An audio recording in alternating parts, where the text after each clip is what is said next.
Frontline Chat with Harry Tanguy and Dave Wardell.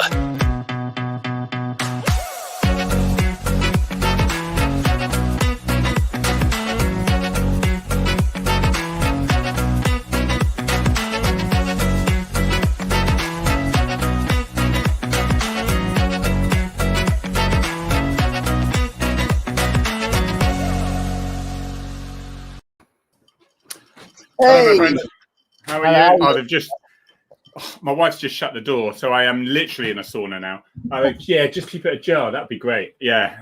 I've got Isn't it, ice block under certain. I don't even want to know where you're putting that ice block. You won't want to know, especially if you come round and see one of those said ice blocks anywhere near your food.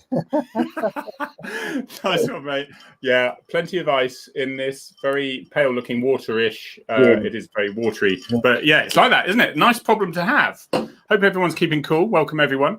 Welcome for coming. Stephanie, Ange, Linny, Jack, Tracy. They're all here, so really good to see you. Welcome. There's Finn. Finn's doing his best to stay out of the sun. All of them, they're all dotted around in various shady points in the house. So, what's the best way? How do they cope, and what do you do with them to stop them overheating, mate? They normally wear cool coats, which is just like an evaporation thing, which are incredible. And I thought they were just stylish. Right. Okay. Yeah. Right, I'm with you. We've got a nice tiled kitchen floor, which is normally where you'll find them. We've got all the fans on in the house, and they tend to just chill out and do nothing, which is exactly what they're supposed to do on a day like today. Really, it's far too hot to be a dog. Sounds good. Yeah, good. And really, really exciting guest today. We've got Reece Dinsdale. It's funny when you introduce you say, from the Emmerdale, and you do a little bit of research. You go, oh my God, they've done this and this and this and this. It's absolutely packed live so far. It's going to be really exciting. I remember Reece from my I guess it would have been late teens, early 20s from certain TV and films and stuff like that. So he was because my mum was a massive telly addict. So there was one show that we're going to obviously talk about in a bit that he was on, and it was absolutely brilliant. I remember Reece very well. Yeah, so do I. More recently too. I think we all grew up with it. We all grew up with him, but then we realised he's only probably a couple of years older than us, which means we've grown up too fast too, which is a really bad situation. You see, people are asking. They're asking already. This is it. Yeah, John, this is what I want to do. Ask as well. Former dog handler as well. He worked with the legend John Thor. Exactly. Really wanting to ask. So there's lots of things. What have you been up to very quickly, my friend? Anything? Oh gosh, what have I been up to? Actually, not a lot. It's been quite nice since all the sort of law stuff's finished. It's been quite nice to actually not have a whole lot to do. We've been doing lots of training online and stuff like that. Not a lot. You? So you're doing lots of dog training things. Yeah. I've just written a couple of interviews and been local papers reference the Scoop, which is all very good and all very fun. So that's going around a little bit. So I'm really pleased, and it's really. I said to you earlier, I will confess, because somebody said to me, and they said private message it to me, and they said, look, I hope you don't mind, but I found 2 mistakes in the book, and I'm thinking, only 2? This is amazing. Thank you so much. So if people do find a mistake, because I haven't got a very expensive proofreader, I have a brilliant proofreader who did 98.99% of the stuff. I'm not offended if you let me know, because I can change it online. You can get it from Amazon. It's that book there. I promise I won't plug it any more than that. But it's got a nice ice cream. I also sent a message to Kelly's Ice Cream that I mentioned in there, because I grew up on Kelly's Ice Cream. I didn't ask for a lifetime supply or a year's supply. I just want one. I want one free ice cream. That's not. I'm not greedy. It's in there. So looking forward to it, mate. I'll send you a tub through the post. I'm sure it'll get there. Lovely. It is the best. It's very creamy, and they don't sponsor me, so I can say that without putting one of those elaborate things up. Good. I think, because there is so much to talk about, I think we need to get Reece on, don't you? Yeah, absolutely. Let's do it. Let's do it. Okay. Well, basically, Reece Dinsdale is currently directing Emmerdale. but has recently come to notice through his character he played as Paul Ashdale, which attracted considerable Twitter traffic, and actually got him on the news headlines because of that. So I'm really interested to know how he deals with that, especially the negative stuff and some of the trolling that might happen and things. We'll certainly want to talk to him about that and how he coped with it. He's been in Agatha Christie's films, I see, one of them. He was, which is my neck of the woods, is Torquay, where she certainly lived all her life. And he was in Threads. Do you remember Threads? When we genuinely thought there was going to be a nuclear war because Reagan was having arguments with Russia at that particular point, and it was the Star Wars stuff going on. So that is going to be interesting. I would have been scared to death being in there because it would have been even more real, perhaps. Home to Roost, classic, hasn't it, with John Thaw? And he's done so much more since. So let me introduce Reece Dinsdale. Lovely to see you. How are you? I'm very well, lads. Thank you very much. Nice to meet you. Good. Yeah, well, you too. Thank you so much for joining us. This is a real treat for us because you've done so much. And what I like, you're quite... you get involved. We know chief constables, don't we, Dave? Like Nick Hadley, who's the chief constable of Northampton, and he says he stands up for things that are right, and he then will challenge people who throw out criticism that just isn't deserved. It's not backed up. It's a little bit armchair. And you to me, I like that sort of, and I'm slightly guilty of it, I think, in the past when I was in the police and doing tweeting. And it's just really, it's. We want to talk to you about that as well, if you don't mind. Is that all right? Absolutely, no problem at all. Cracking.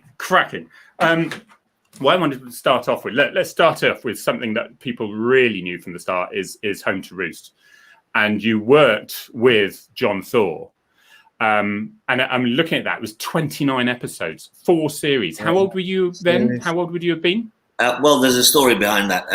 I was very old. I was supposed to be 17 at the start of the series, and I think I was 18 at the end of it. I was 25 on day 1 of the rehearsals for the first episode, and I was 29 playing 18 on the last day, 4.5, 5 years later. So people always think of me as being a lot younger than I am. I'm kind of, I lost some years somewhere because everybody thought I was a teenager, but no, I was an old git by that age already. And working with John Thaw, I mean, he was an absolute legend. I mean, of course, you are now an absolute legend too.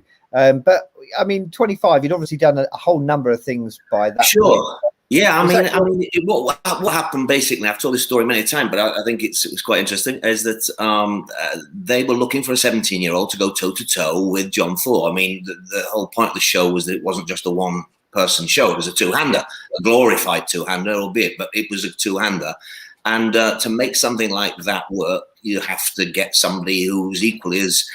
I hesitate to say it, but is in the same ballpark with their talent as he was in terms of the comedy. Yeah. And so they saw every single 17-year-old in the country, and they couldn't find anybody who could really match him. So I was doing a play at the Royal Court at the time, a play called Red Saturday, like football, and the casting director came along to see it, and I'd already done film for David Putnam and all sorts of things. I've been here, there, and everywhere, and doing rep and doing tellies and what have you. And so I was quite seasoned. I've been at it since I was 20 when I'd left drama school. So that's 5 years I'd been working. And they came to see this play. She dragged along the producer and the director. And it was a very, very funny play and a great part. And they said, let's test Reece because he looks 17. I was playing 18 in this play. And so they did a screen test, but John came along, of course. So there's me. I mean, me and my dad had worshipped John. When I was a kid, I used to stay up late to watch the Sweeney, and things like that. John was a hero anyway.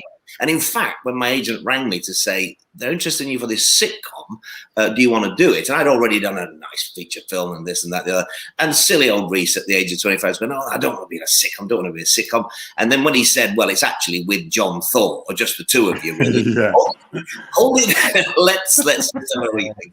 So I went along and I remember we started with the very first scene on episode 1, me at the door, knocking on the door and saying, "Hey, Dad, do you remember me? I'm your son." And he said, "Yes, I was at the christening," and all the rest of it. Yeah. We just went bang, bang, bang, bang, bang. And we sparked off one another straight away, and they gave me the job there and then. And we had 4 glorious seasons and a Christmas special out of it. So yeah, it was a joy. It was brilliant. I watched episode 1 yesterday again, and I'm watching episode 2 this afternoon as well. And and I don't mean to sound bad, but it still works. Do you think it would? Because I saw you tweet the other day that if you had to remake something, actually probably Home to Roost would be one of those things. Well, I did put that out today. Yeah, I mean, it's been said so many times by so many people. I don't think it'll happen. It's just not, it's just not going to happen. But that would be fun. It would also be fun to change. Well, it'd be fun to have a daughter rather than a son. Yeah. But also, it'd be even better, I think, that Matthew was still the same thing. He wasn't like John. He wasn't sensible. Maybe the daughter's sensible, and maybe Matthew's not. Yeah. Because you're now the age that John Thor was when I think he wasn't much older than 60 when he died, was he? I'm older than John.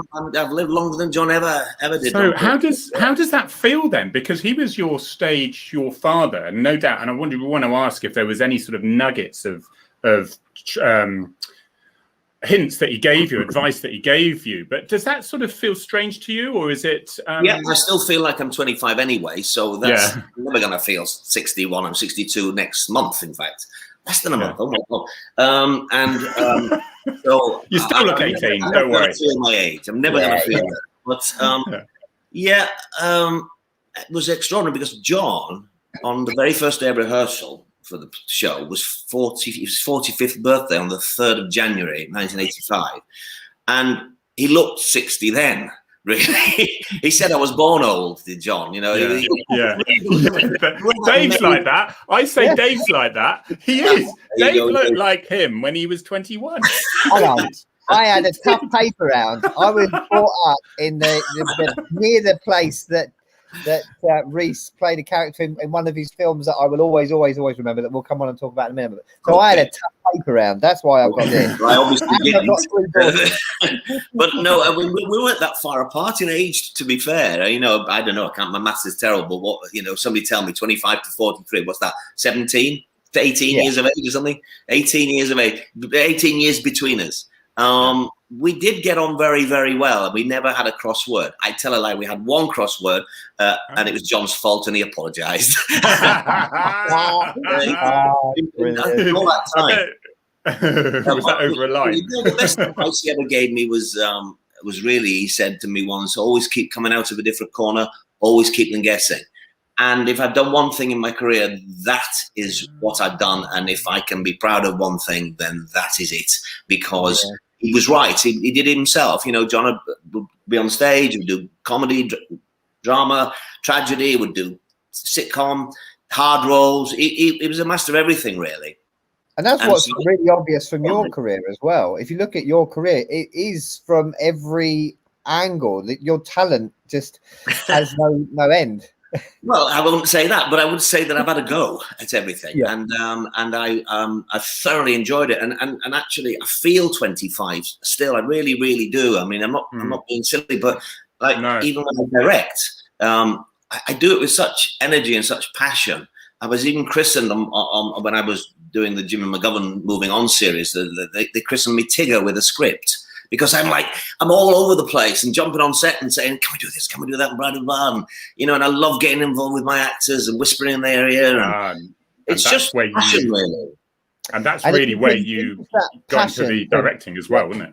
Look at that. Yeah. I've changed a little bit. When you watch the series, anybody who hasn't watched it or can't remember it or remembers it, it's all on YouTube and you can have a look. I think it's on DVD as well. Watch the two of them working together. It's incredible. It's just incredible. It's like father and son. Thank you, Dave. Did you get to work with him since, or did you? Was it one of those relationships where it's a bit like Dave and me? We might not see each other or we speak to each other for a couple of months, and then you just start off as you went. Yeah. You spent so much time with him, and it's quite an intimate thing, place to be, I would have thought, in doing a sitcom, working together, getting that relationship, that natural. Mhm. And when he died, how did that affect you in when that happened?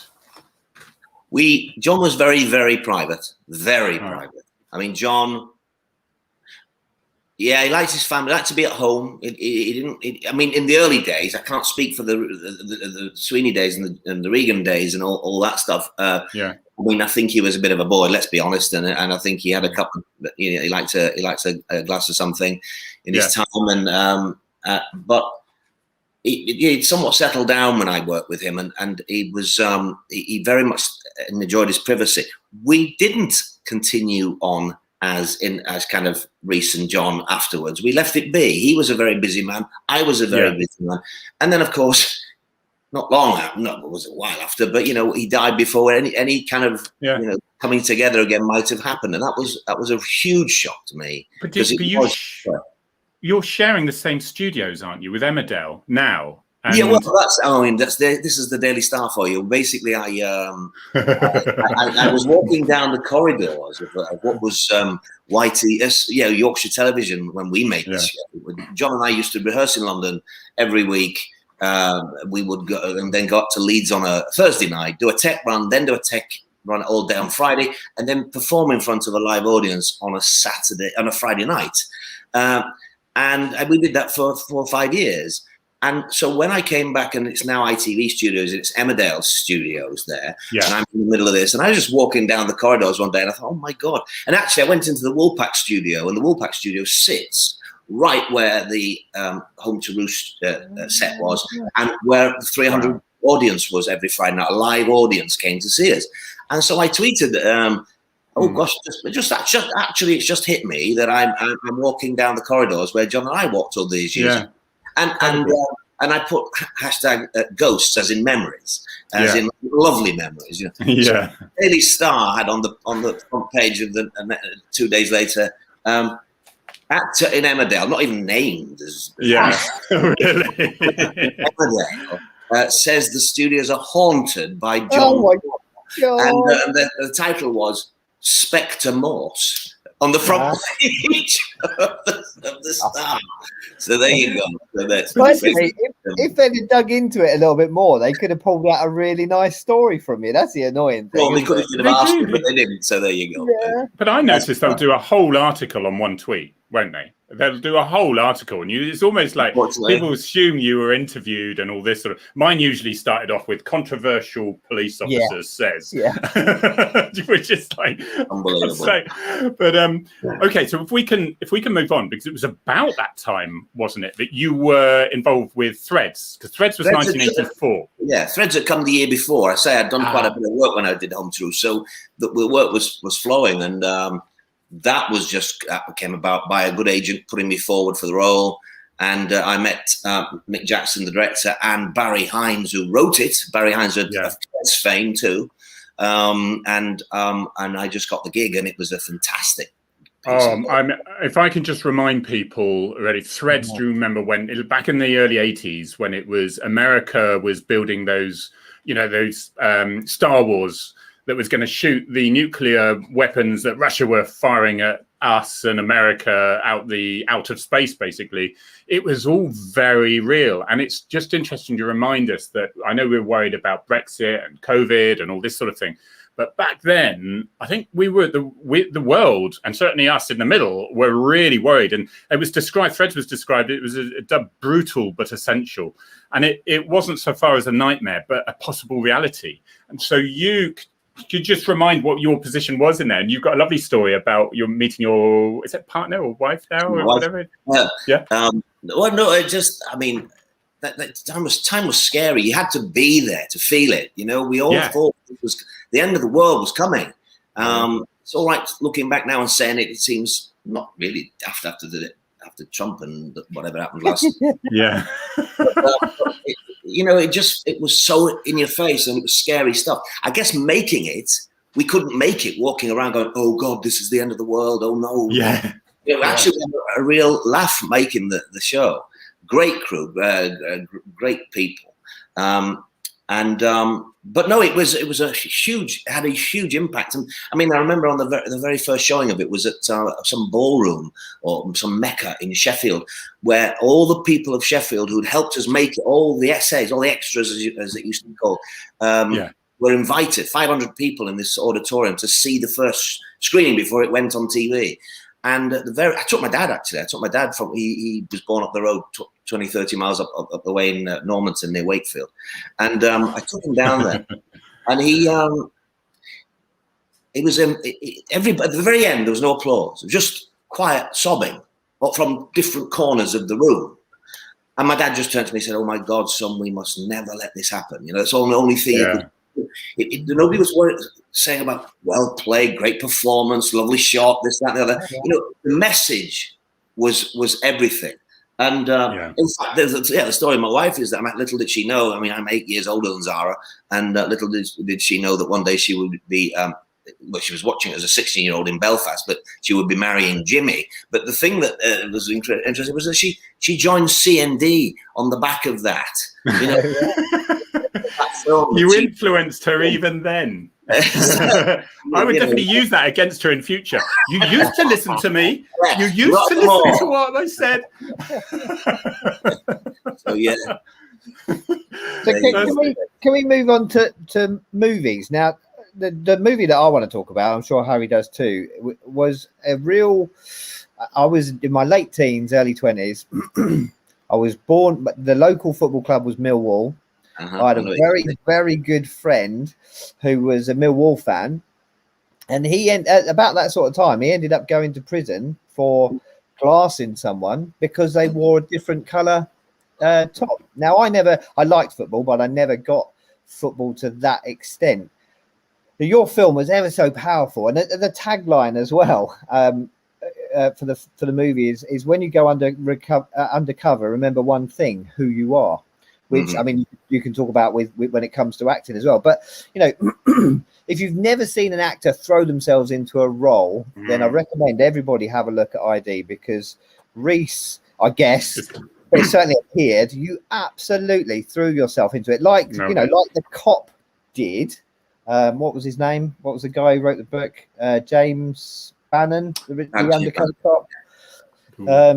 I mean, just a really powerful film. Some of the best acting I've ever seen, and brutal as well. There was no holding back with that film. Was there? It was. Sorry, Harry. It's all right. I'm just wondering why this wasn't picked up by the Daily Star as a potential genuine thing that you were involved with. You seem to have a shady past. It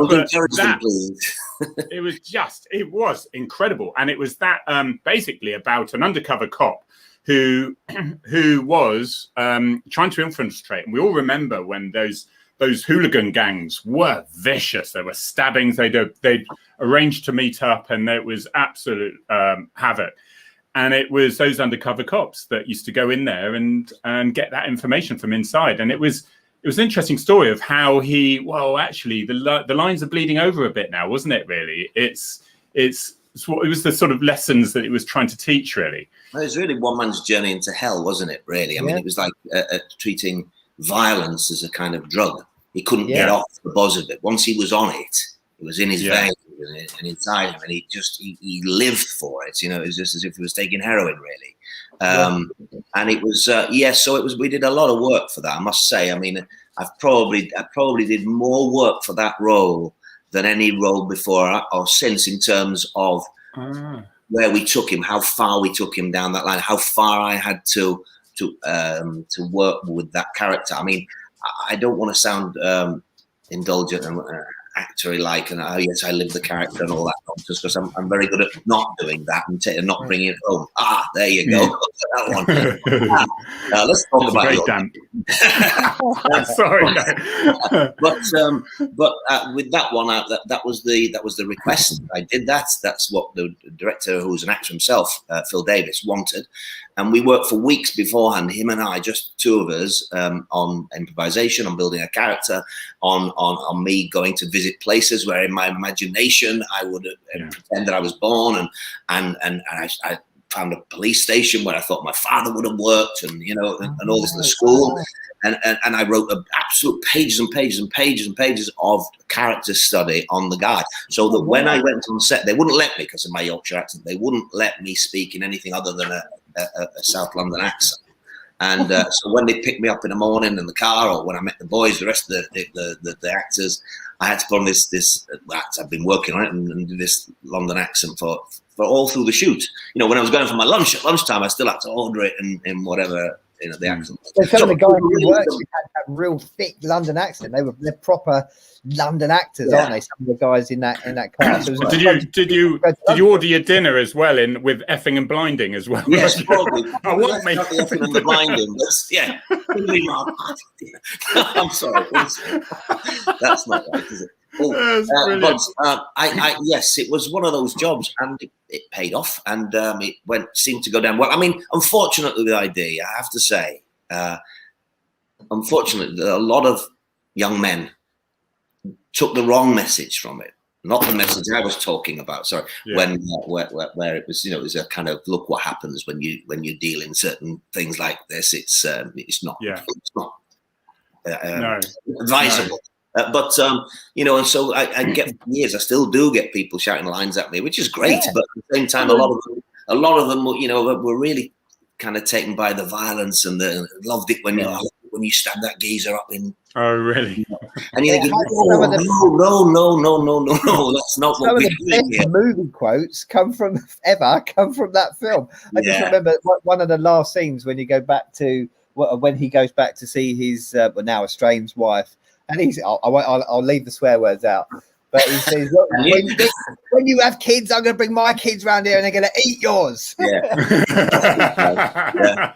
I'm going to teach him to hate you, he says. Yeah, that's it. Yeah, there was a word in between that, but yeah, he does. Yeah. Now, you mentioned that you sort of researched about the police station. Did you say that your dad worked it? Well, no, I'm just saying that we created a character, and I thought that, that he was maybe in a line. It came from a line of police officers or something. Yeah. So I mean, I know my cousins. I'm with you. I've got an aunt and an uncle now dead, unfortunately, but both of them and my 3 cousins are all 5 of them were in the force at one time together. Yeah. So it happens sometimes, doesn't it? Wow. You know what I mean? So basically, I took that and ran with that, and you won't like me saying it, but sometimes with boys who might go in the force, it's a choice sometimes, isn't it? It can be a fine line of there you go. It can be a fine line of do you run with the pack or do you do something other? And exactly that. I have a story like that. I have a story exactly the same. So I'm not saying something that's going to shock you. I mean, I just thought I decided not to run with the pack, and that changed my life forever. So you're absolutely right. I just thought, if he hadn't been a police officer, maybe he'd have ended up with one of the boys anyway down the block, and then one of the hooligans and things. Yeah, I'd have just remained. I'd have just become a librarian or something. It's Dave would have been a gang leader, I think, because of where you were. But you're absolutely right, Reece. You are right. There are a lot of cops that I'm aware of, especially on social media, where they said they were at a point where they could have easily have just gone down that line, getting in the gangs, and suddenly all that sparkly stuff was a lot easier to achieve if you just went and got it. There was someone openly admit that they were lucky because they just didn't get caught. And so they were able to go on and have a career in the police. There were just decisions made for the character, I mean, it could have been another decision, but for me, I had to complete the picture of all the background. I had to carry it in every scene, who he was, bring that onto set, so that it wasn't just some actor coming up on for the day, saying a few lines. It wouldn't have worked. It wouldn't have had the same impact if I'd have done that. Although I think you can do that in other roles. It's just with this one, I'm going to put it this way. I wasn't even given the role. They wouldn't even see me for the part. So I really had to do a method job on it to convince them, because there were so many actors who wanted it. And I won't name names because I think it's not right. But there were so many obvious players, let's call it, at that time, very famous people. I'm probably the person who was the least famous of all the people who went up for the job, without a shadow of a doubt. But you knew if you cast them what would happen to the character by the end. They wouldn't see me because of Home to Roost, because I played the night softball. They didn't think I got it in me. So when my agent, who was brilliant, just said, "You're wrong, and you should see him." And when they couldn't decide which of these big names they would play, which they would go with, they said, "Well, just bring him in. Let's have a see." And I absolutely went for it. I mean, I think I remember throwing chairs around and doing this, that, and the other on the test. And that got the job, really. So.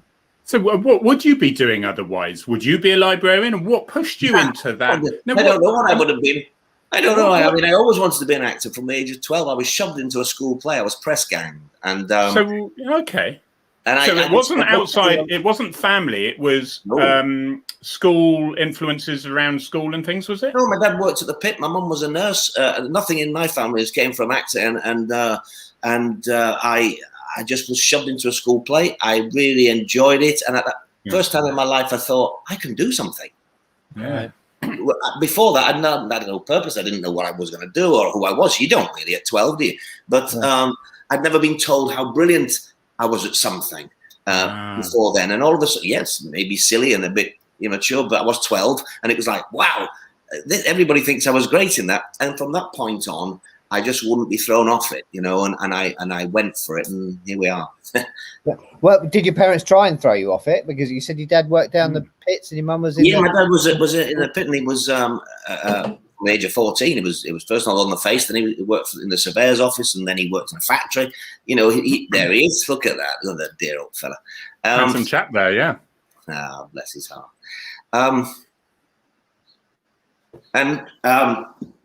We just Bless you, Reece. I'm sorry, because obviously I spoke to Reece before, because I know Reece's father's very special to him, and those sorts of relationships, the support that people can get, are just so important. How you get on with your career and things, and it's a very interesting question you ask, Dave, is because the pit is like, you'd expect this. What do you think you're doing, lad? Go and get yourself a proper job. Was he a little bit like that initially, or not? No, and he was a softie. Really, he was a great chap. He was actually the leading player in the Normanton Operatics when he was 19. Oh, he was in the family somewhere. And I didn't realise that till much later. I thought nobody had told me this, and my mum said that she met him at the Operatics. So there's this minor going and singing songs, and I had no clue about this.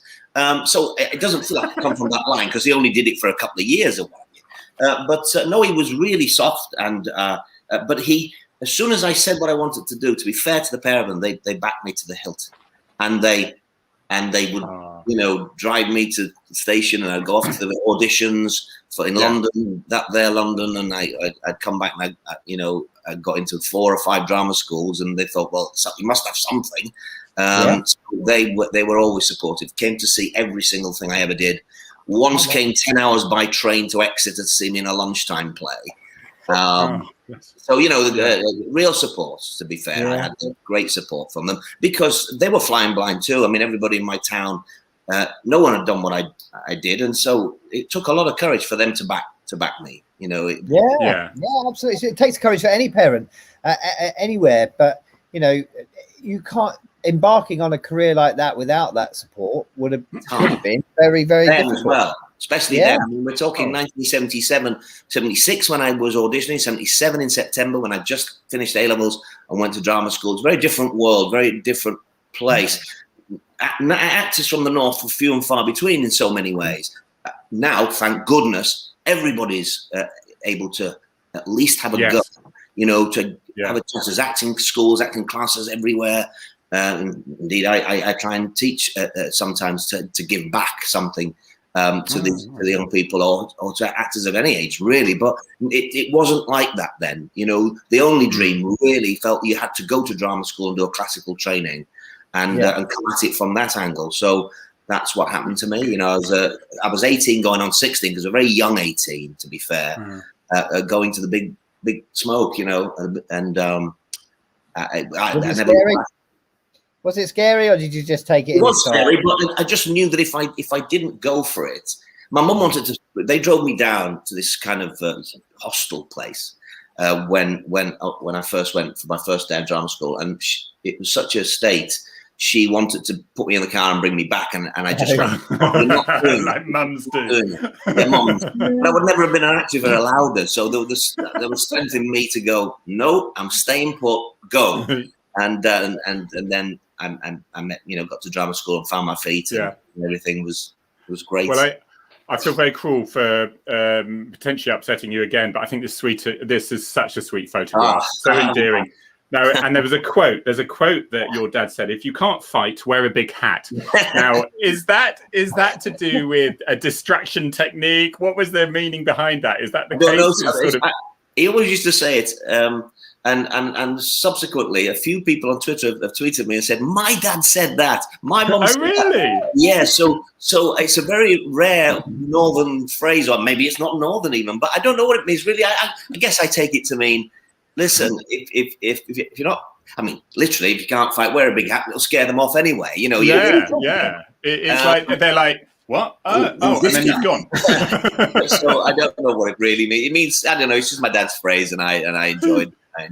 Is that where your work ethic comes from? Because obviously, working down a pit, it wasn't a pit. It was no picnic for anybody that worked down there. They had to work bloody hard for long hours. Is that where your work ethic comes from? Because you said it yourself. You're really energetic and full of drive. Yeah, my mum and dad worked hard. I mean, people who work hard, working class people who do trades or whatever, work very hard for a living. It's not a bundle of fun. And that's where I think my empathy comes for people less well off in society, and I don't want to get involved in politics here. But I do know what hard work is like, and I do know what it brings, and there should be fair pay for a hard day's labour. What sort of projects are you involved in, Reece? I know one of your the organisations that you're involved with, Square Chapel Art Centre. They've messaged today. What sort of things are you involved? You said yourself. Well, I love helping. Since I came back to live up north. I lived in London for nearly a quarter of a century, 24 years. I went to 18 and came back only when my daughter arrived and wanted to bring her up somewhere other than London, really. So I came back home, as I call it, 20 years ago, and I foolishly I'd left the north behind, because in those days, as I explained, you had to go to London, and 90% of people did anyway, and I did that, and I've made my name, and I've done my stuff, and having a little baby, we thought we wanted to go and do something different and bring her up somewhere else. And I think I'd left the north behind as well culturally. I think I'd forgotten about the north in some ways, not totally. I mean, not totally, but I didn't realise till I got back how powerful the kind of the arts are and have become, in nothing to do with me, in my absence, in fact, in the north. And Square Chapel is one of those places. Square Chapel is an arts centre in Halifax. And unfortunately, everybody's been closed down in this last 18 months. It's been awful. And Square Chapel nearly bit the dust. But Sophia Cannon had asked me to be a patron there. Sophia is kind of their publicist, their marketing person. And we'd met briefly, and when I first came onto Twitter, in fact, she was very helpful in telling me how it kind of worked, and so they said, we'd love you to come and be part of what's happening here, and I was more than happy to do. And since we've done screenings of ID and screenings of Threads and questions and answers afterwards, and we've done rehearsed readings of plays and what have you. And they've all opened my eyes, these places, to what's happening here. I mean, I'm very fortunate in that I was the very first associate artist at the Leeds Playhouse, because I opened that place even before I came back north. It was opened in 1990. I played the central role in the very first production, and that was again my dad. My dad was wonderful, because I rang him up with this kind of London-esque attitude. Going, Dad, they've just offered me the leading role in this play at this brand new theatre that's opening in Leeds. What do you think? What do you think? Should I do it or not? And he went, get it done, son. But like opening back for Yorkshire. And it was like, this is going to be this coming back home and showing them how it's. But it's true. I've been blown away since, and Square Chapel is luckily been saved. and will thrive again. And it's not just for actors, for musicians, for poets, for, a string quartet, whatever you want to, comedians. And there are places dotted all over the north of England, that are doing, artists doing all their things here, there, and everywhere. You don't have to go to London anymore. No, you can do it wherever you are. No. And that's the message, isn't it? Yeah. My friend's from Sheffield, and he took us to some venues up there, and even some of the old music venues like the Lead Mill and places like that. I played the Lead Mill years ago. Oh, did you? I did a play. I was doing the football play, Red Saturday, before we got to the Royal Court. We did it in these venues all around the country, and the Lead Mill was one of them. And it was just a wonderful bar, really. That's it. The atmosphere in that place is bloody amazing. Fantastic, that was. 1983 we did that. I'm an old man. it was all happy. I think the message really is if people don't already, is get out into your theatres, because I think because of the COVID side of things, you've got to also remember that with any show that's on, be it big, a big show or whatever, it's not, the pubs and the restaurants have had it bad enough. They've had a horrendous time.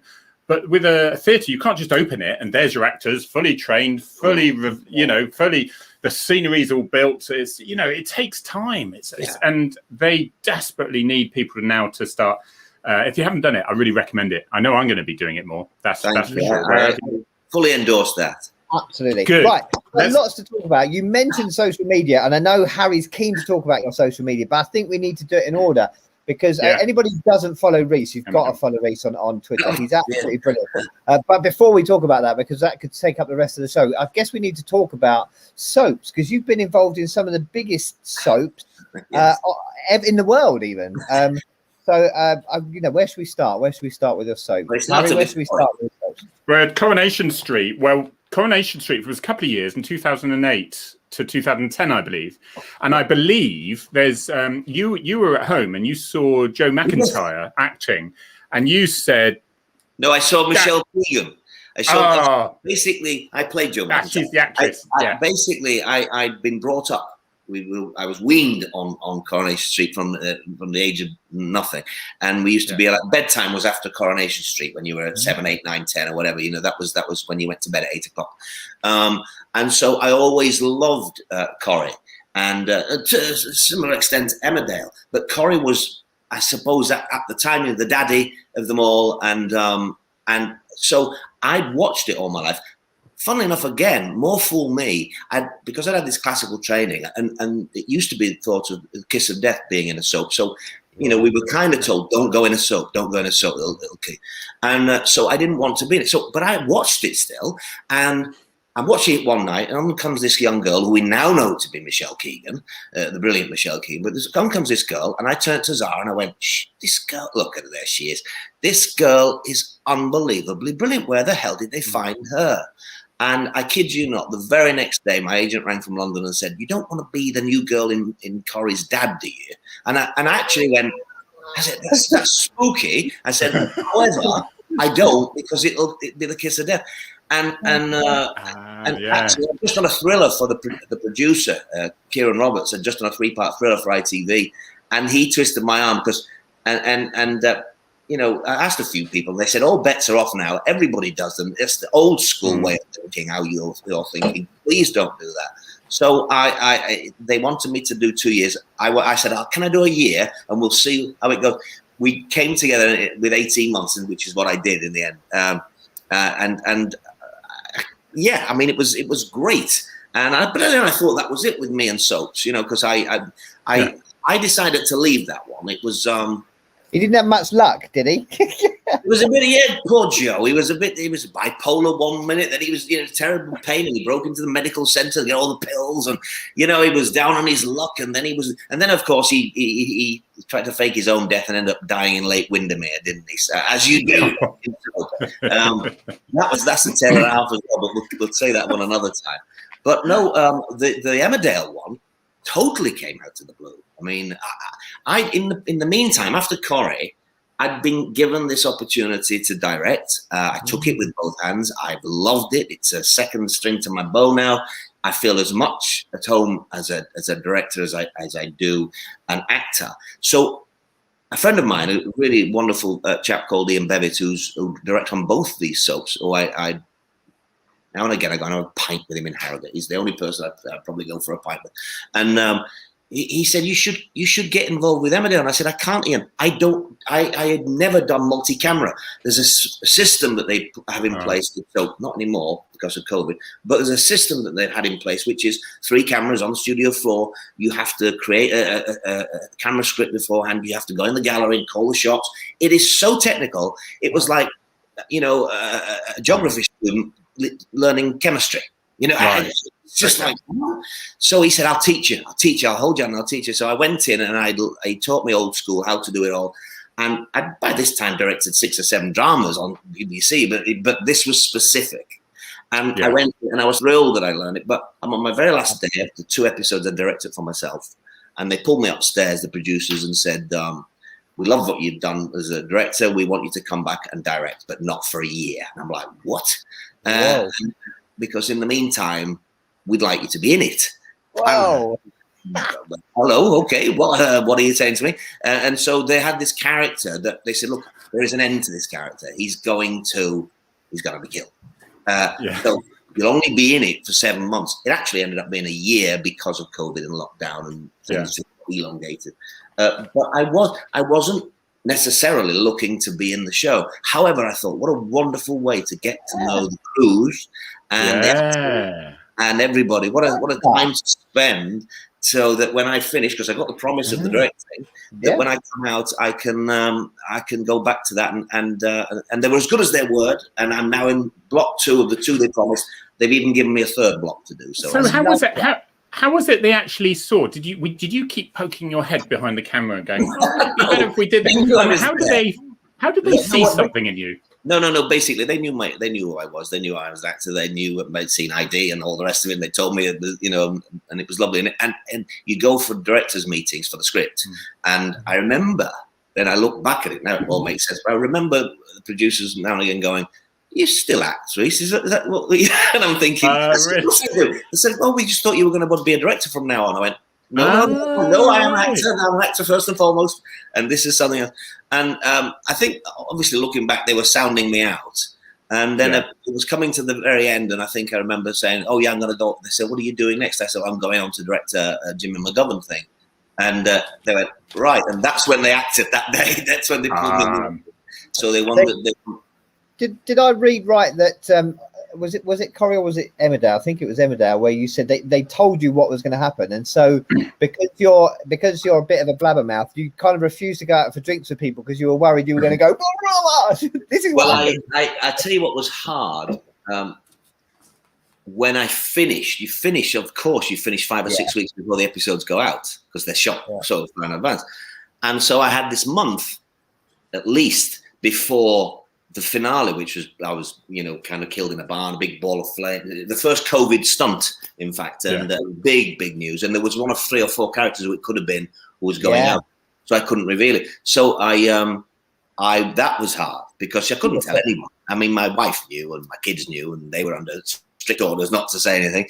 But and so being on Twitter, I would cleverly just go round the subject or say,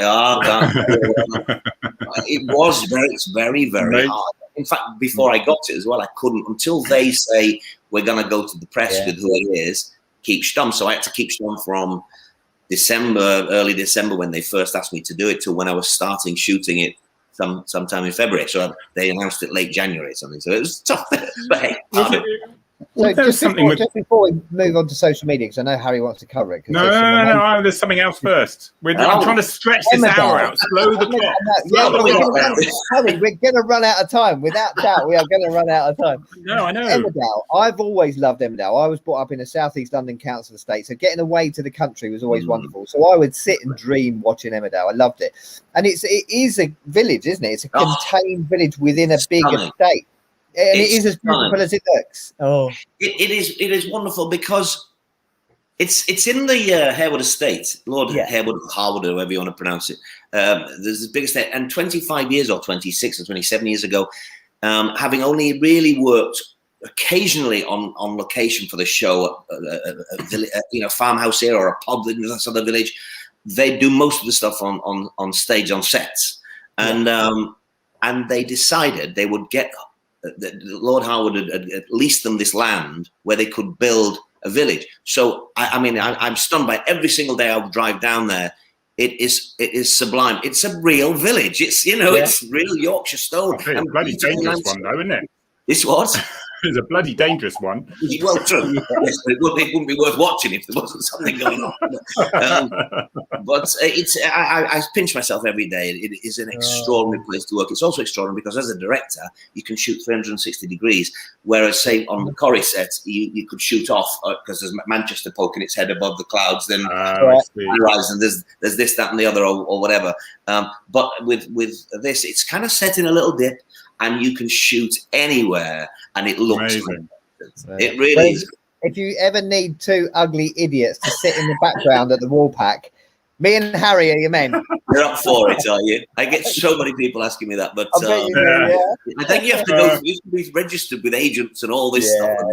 These days. It's not as easy as it used to be. There is a story, isn't there, I understand, about a certain stunt with Coronation Street. Is that correct? Is that something, Reece? Is it my God. Although that's the finale. I mean, I haven't told this tale very often. This will finish. You'll be out of time after this, boys.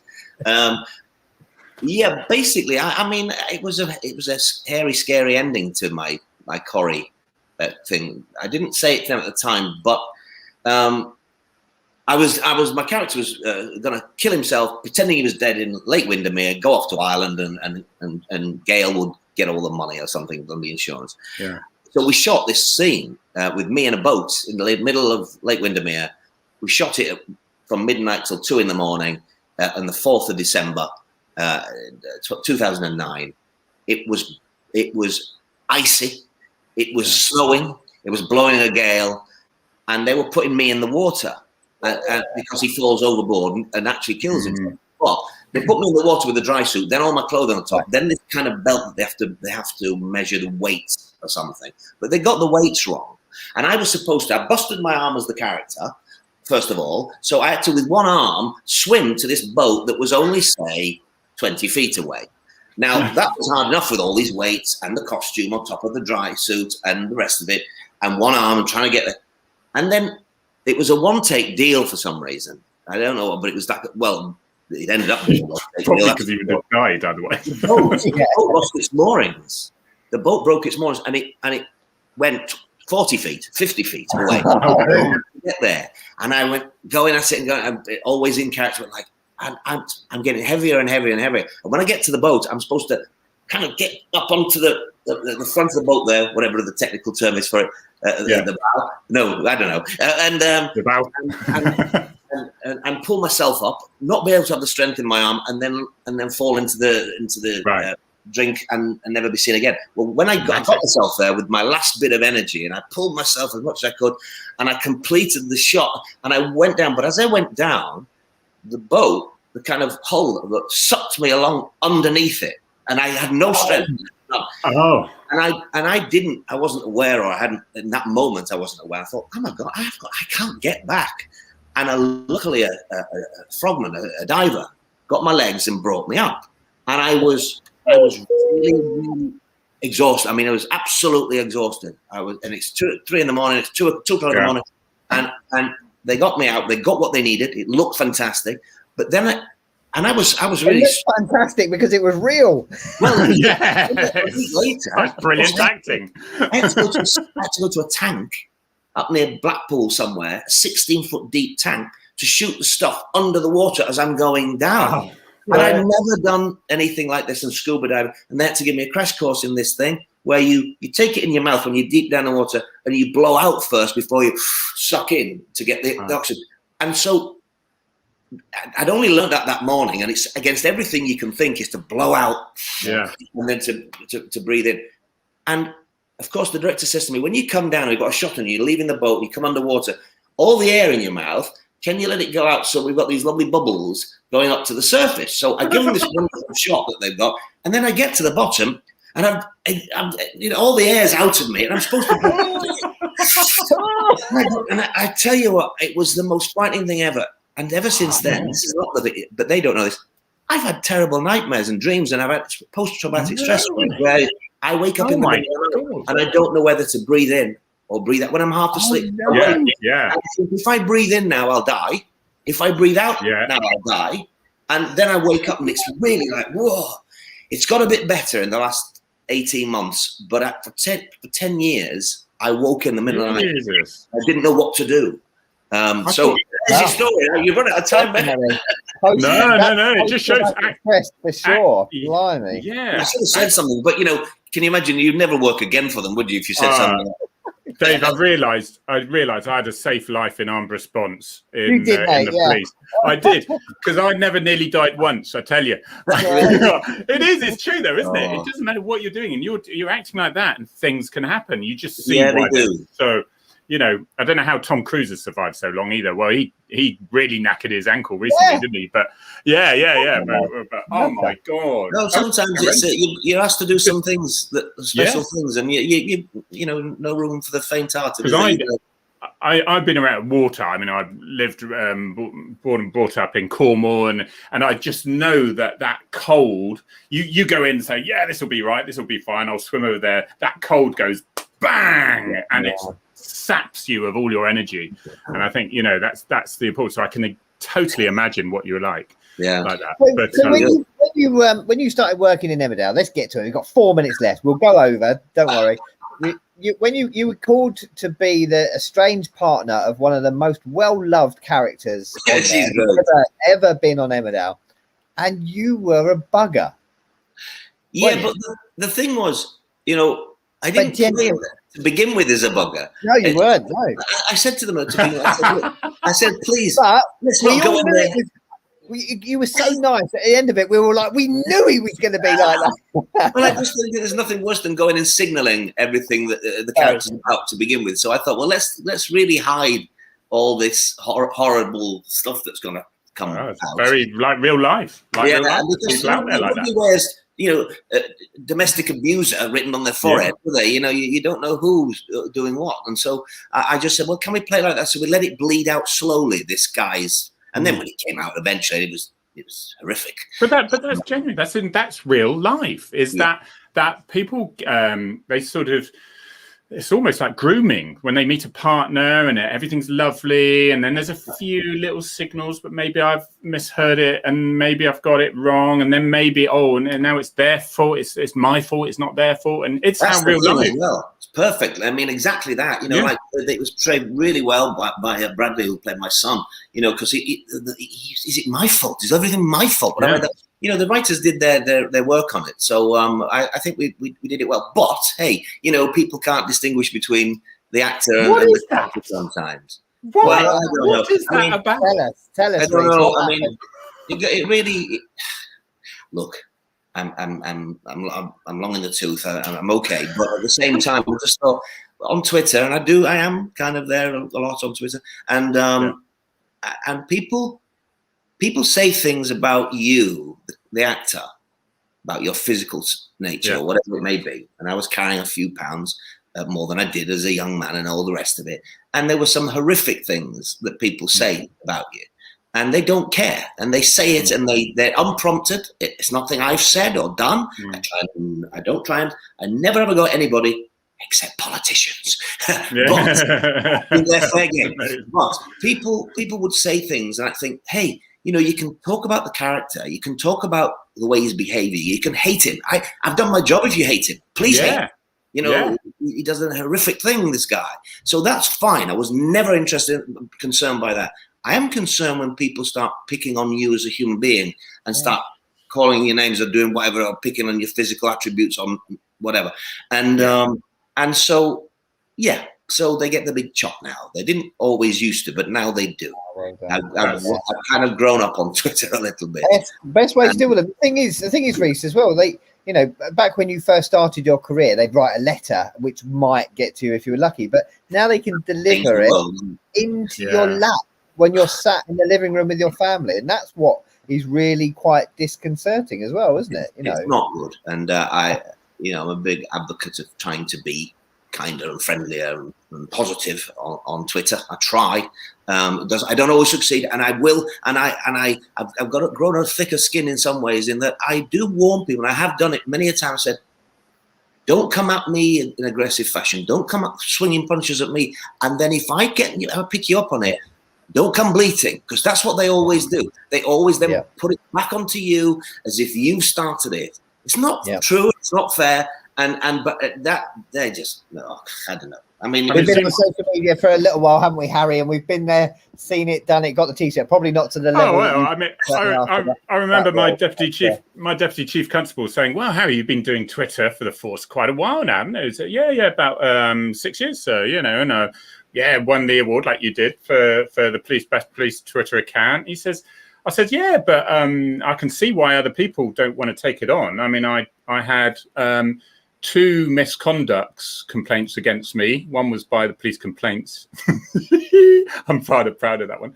And a whole load of local resolutions, which are I just didn't like the way he said that, or I don't think he should have been saying that where he is, because it's dangerous. Well, it's those sorts of things. Yeah, picked up a load of complaints. And my message I was saying is, stop listening to the 2 complaints. Let me deal with them. I can speak to them and explain.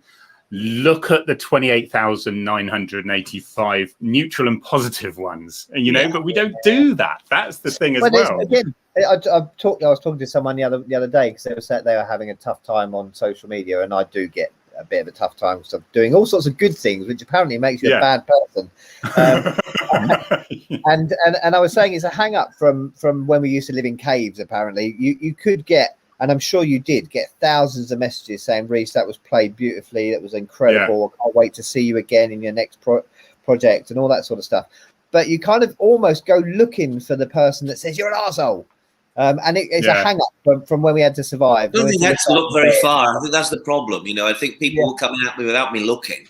And so I don't want to make this out to be I'm more than anyone else. I think every single actor who plays a character like mine now probably gets this, But it's too much. And we saw the footballers get it last weekend, didn't we? Which is just it's just the most distasteful thing you could ever imagine. And I tweeted, we're a couple of penalty kicks away from showing our true colours. A lot of people have two penalty kicks away, 3 penalty kicks away from showing their true colours. We've got a long way to go. We've got a long way to go with racism and the way we behave in society. And let's not get political at the very end of your show. I know, and it makes me very angry how been given a platform in recent years because of certain events. So let's just leave it at that. But it's very distasteful. It can't go on as it is, that's for sure. No, you seem to me now you're very comfortable with yourself now, aren't you? You're at peace with yourself. You seem very you're happy where you are at the moment. Is the impression you get. That changed when my dad died, and I kind of exercised some demons, and my Reese's Pieces thing and all that, me coming on and doing shows like this and what is that, very quickly? Just let us know what that is. Reese's Pieces. Reese's Pieces. When lockdown came, I spent my whole life hiding behind characters and speaking as other people and not being very comfortable as myself with my vocabulary or whatever it may have been. Was part of the reason, I suppose, of being an actor is that I could express myself through another person in some ways. But I was kind of some ways insecure and not sure of myself. I still am. I still have to check in my head. I'm doing it now, what I'm kind of going to say. And I'm frightened if it's going to break down at any minute and I'm going to run aground. But I thought I will test the water, because my dad had died, and I just his final parting gift was to really make me go. And he said to me, I didn't want to go and direct this thing, and he's dying, and he said, you have to go and do it, because you have to go and show them what you can do and how good you are. You do it for me. He was a big rugby league man as well as a Huddersfield Town fan, and it was about rugby league, and he said, do it for me. So I did it, but then he died. And his words, it just basically was bittersweet. It was bitter because my best mate, had left me. Yeah. But my dad had said, go and do these things. Go, be proud of who you are, what you've achieved, how you've done it, from nothing to whatever you have done. Coming out from all corners, as John Thorpe said. And so I did a thing I thought it would be 10 minutes long, called Reese's Pieces, on Periscope, which is very much like this, live. Yeah. And I ended up doing first week an hour and the second week an hour and a half. I thought 10 minutes would be stretching it. I didn't have a clock, and people were hoping that I wouldn't get a clock because they were enjoying it. And I think, I don't want to start saying success, but 30,000 people watched the first one. So wow. Okay. And so when theatres were trying to reopen, I did a live one at West Yorkshire Playhouse, or Leeds Playhouse as it's known as now, because it's unlike anything else. It was a ready-made show that I could go on stage. I get somebody to ask me questions, and they would, and then we invited people. It was a spatially segregated audience. What's the word? You know what I mean? There's the vocabulary. Social distancing. Thank you. Socially distanced, and we were only allowed 100 people in a 750 seater, but everyone came, and we had such a good night. It was just me spouting nonsense like this and talking and chatting. I'm having a good time. Now I've got one in Halifax at the Square Chapel. I've got one in Hill Courts in Wigan. I'm patron at Harrogate Theatre here in Harrogate, and we're going to do one at Lawrence Batley in Huddersfield. So you'll be sick of seeing me soon. Cool. Just me waffling on and beating my demons, really. Just thinking, what harm can come to me? My dad died. Hey, nothing can hurt me. It's indestructible. And the thing is, Reece, is whilst you're doing that, people recognise those traits in their own lives, and they go, do you know what? That's going to give me confidence to do that. And so it is actually doing a lot more than you may think it's doing, because people see that similarities. A lot of people, you got me through lockdown. So even for that, I was just so. I started everyone by saying, let's praise people who are doing the things that keeping the rest of us safe. And this is why part of why I'm doing this here, to help people, all of us sitting at home and struggling a little bit. I thought, well, I know some stuff about acting, and I know some stuff about people I've met and stories people I've come across, and I just kind of waffle on, and people said it helped. And so that's it. Right. Incredible stories.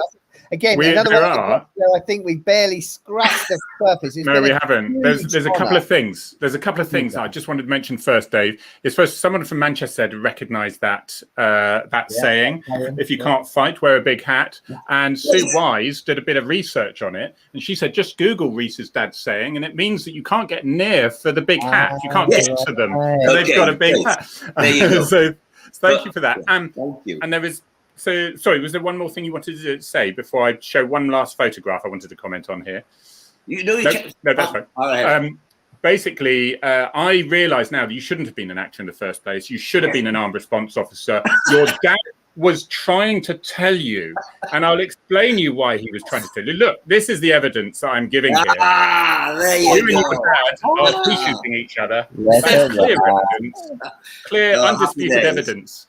But you haven't done so bad in a second career.